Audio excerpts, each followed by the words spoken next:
بسم الله الرحمن الرحيم. الحمد لله رب العالمين والعاقبة للمتقين والصلاة والسلام على نبينا محمد وعلى آله وأصحابه أجمعين. أما بعد، اینک ما درسای خود را به عون الله سبحانه و تعالی دوام میدهیم از کتاب الاربعون النوویه للامام یحیی بن شرف النووی رحمه الله تعالی، یعنی 40 حدیث نوویه از آن امام یحیی ابن شرفی نووی، الله سبحانه و تعالی این کس را رحمت کند. طوری که به هر کدام ما و شما معلوم است، امام نووی از حدیث 1 تا به حدیث 42 در این کتاب جمع آورده است. باقی حدیث ها یعنی از حدیث 43 تا به آخر تا 50 اینها را علاوه کرده است ابن حافظ ابن رجب حنبلی، الله سبحانه و تعالی این کس را نیز رحمت کرده باشد.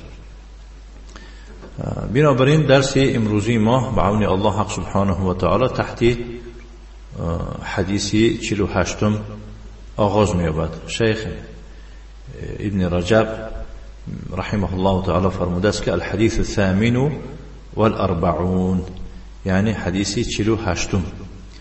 عن عبد الله بن عمرو وهو عبد الله بن عمرو بن العاص رضي الله عنهما عن النبي صلى الله عليه وعلى آله وسلم قال: 4 من كن فيه كان منافقا، وإن كانت خصلة منهن فيه كانت فيه خصلة من النفاق حتى يدعها: من إذا حدث كذب، وإذا وعد أخلف، وإذا خاصم فجر، وإذا عاهد غدر.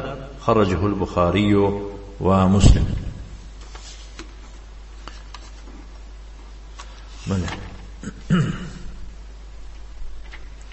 یعنی از عبدالله ابن عمرو رضی الله عنهما روایت میکنند که پیغمبر صلی الله علیه و آله و سلم چنین فرمود: 4 من کن فیه کان منافقا. 4 خصلت است که همین 4 خصلت در کسی باشد منافق می شود. همین 4 خصلت در کسی باشد و ای منافق است. و این کانت خصلة منهن فیه، اگر از همین 4 خصلت 1 تا خصلت در او باشد، کانت فیه خصلة من النفاق، در همون کس یک خصلت، یک خصوصیتی منافقی بوده است. حتی یدعها، تا همینه پرتافته خودش تازه نکند.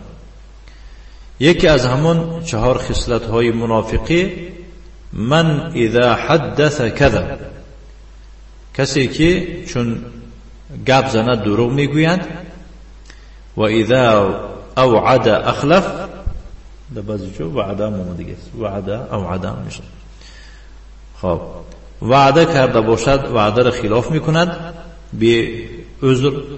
و اذا خاصم فجر، وقتی که بحث میکند از حد گذری میکند، یعنی حق قبول نمیکند در وقت بحث کردن. یعنی که کدام طرفی که حق باشد باید که دیگر طرف چکار کند؟ در مقابل حق سرپیشی نکند. فهمیدید؟ این کس چکار میکند؟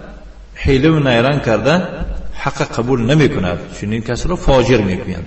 یکی از علامت های منافق است. و اذا عاهد غدر، و چون عهد و پیمان کند، شرط نامه کند، عهد و پیمان کند، خب چکار میکند؟ عهد را میشکند، عهد شکنی میکند، شرط نامه را ویران میکند. این هم به یگان عذر شرعی. خرجه البخاری و مسلم، حدیث بخاری و مسلم روایت کردند.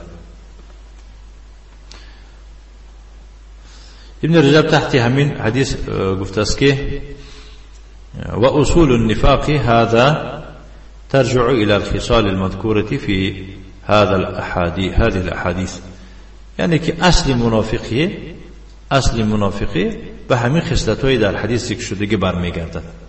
یعنی همون منافق‌های کلان هم در اصل از همین کار سر شدگی هستند. دروغ